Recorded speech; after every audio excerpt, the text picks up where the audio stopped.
The entire cafe had gone silent.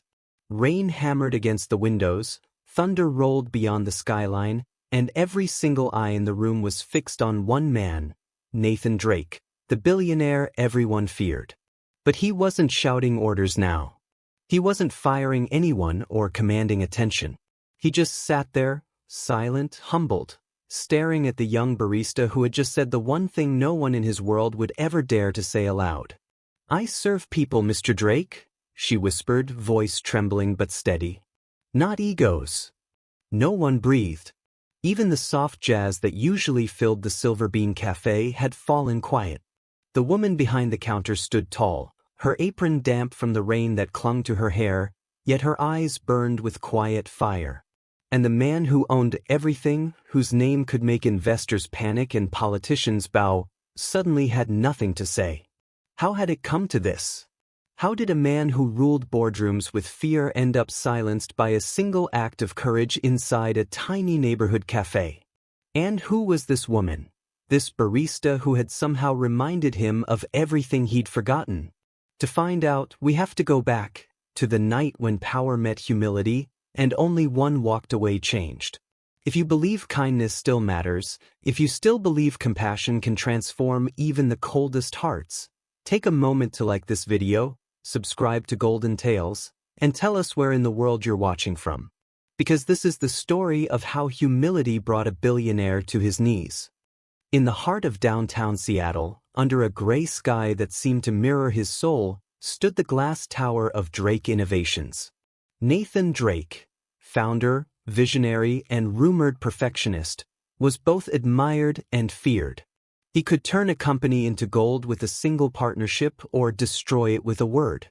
His employees didn't greet him, they braced for him. His meetings felt like trials. And Nathan liked it that way. Power, to him, meant control. Silence in his presence was proof of respect. He'd built his empire from nothing. And in doing so, he'd learned to hide every trace of vulnerability. But even the richest man in Seattle couldn't buy what he'd quietly lost along the way: kindness. Just a few blocks from his office, tucked between a bookstore and a flower shop, stood the Silver Bean Cafe. Warm light spilled from its windows. The smell of cinnamon and coffee beans floated out into the rain.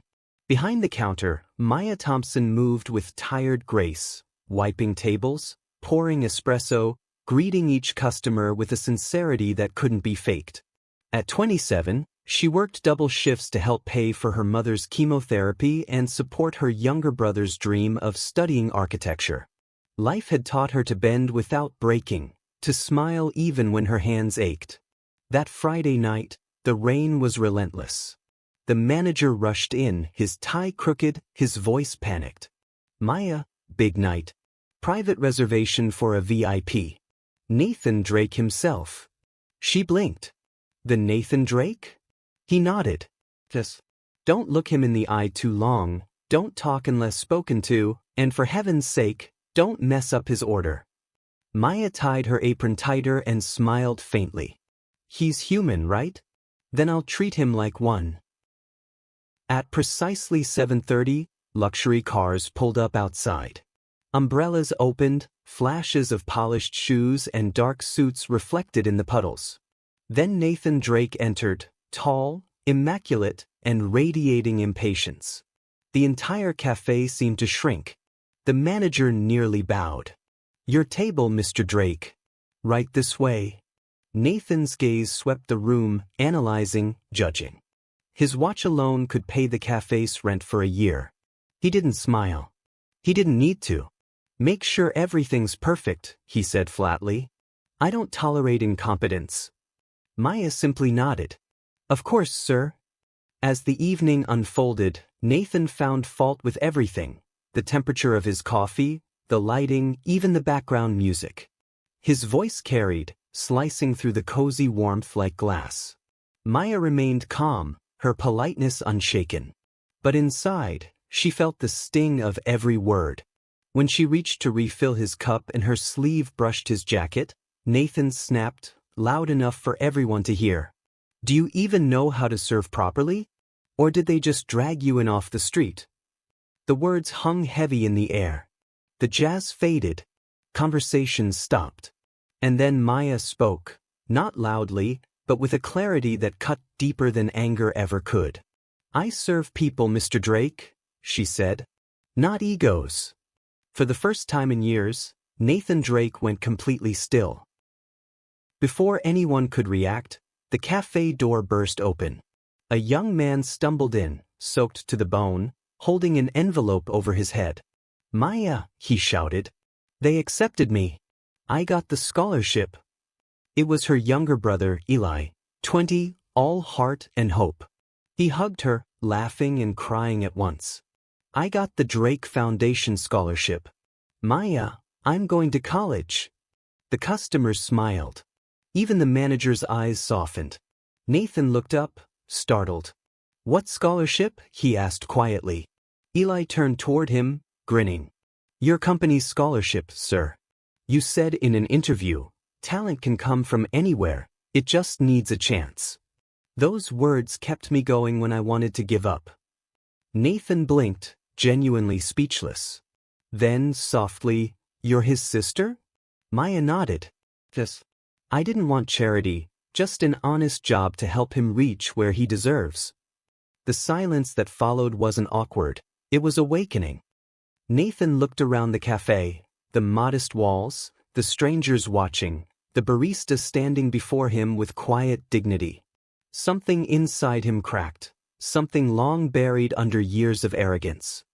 He realized that while he'd spent a lifetime commanding respect, she had earned it effortlessly, through grace. Slowly he stood. His voice, when it came, was low and uncertain. "Miss Thompson," he said, "I owe you an apology." Her manager nearly dropped a tray. But Maya just smiled softly. "You don't owe me anything, sir.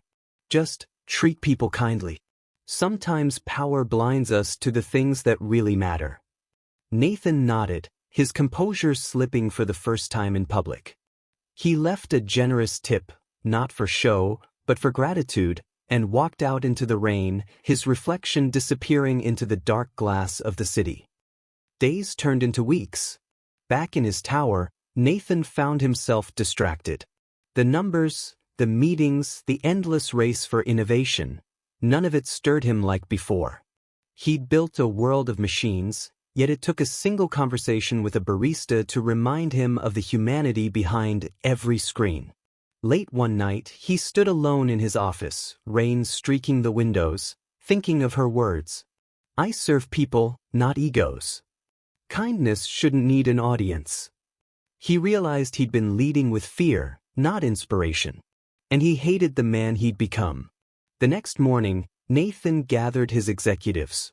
"We're changing how we lead," he said simply. "Effective immediately."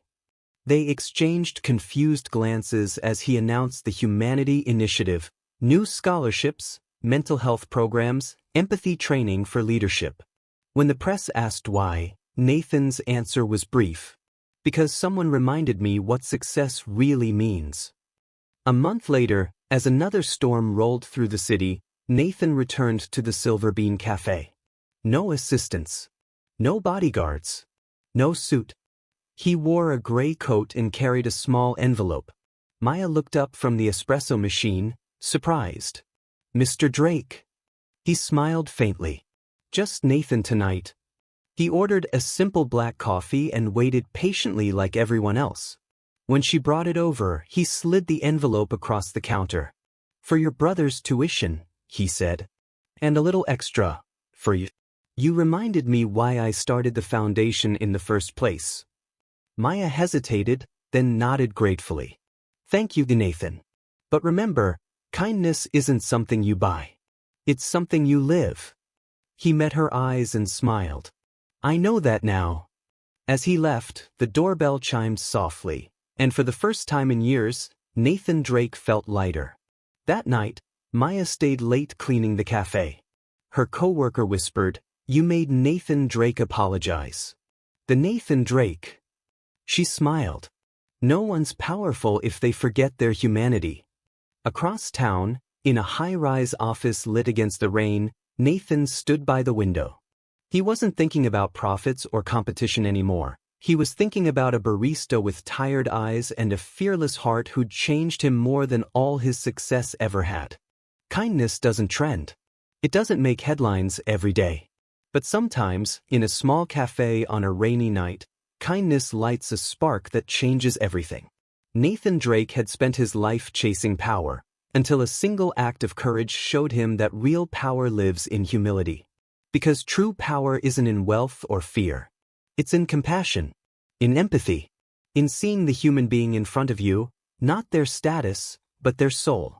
So the next time you face a choice, when pride whispers louder than your heart, remember this story. You never know whose life you might change, or who might change yours. If this story touched your heart, don't let it end here. Tell us in the comments where you're watching from, and share one act of kindness you've seen this week. Because stories like this remind us, no one is truly powerful when they forget their humanity. And sometimes, it only takes one brave soul, one quiet voice, to remind the rest of us how to be human again.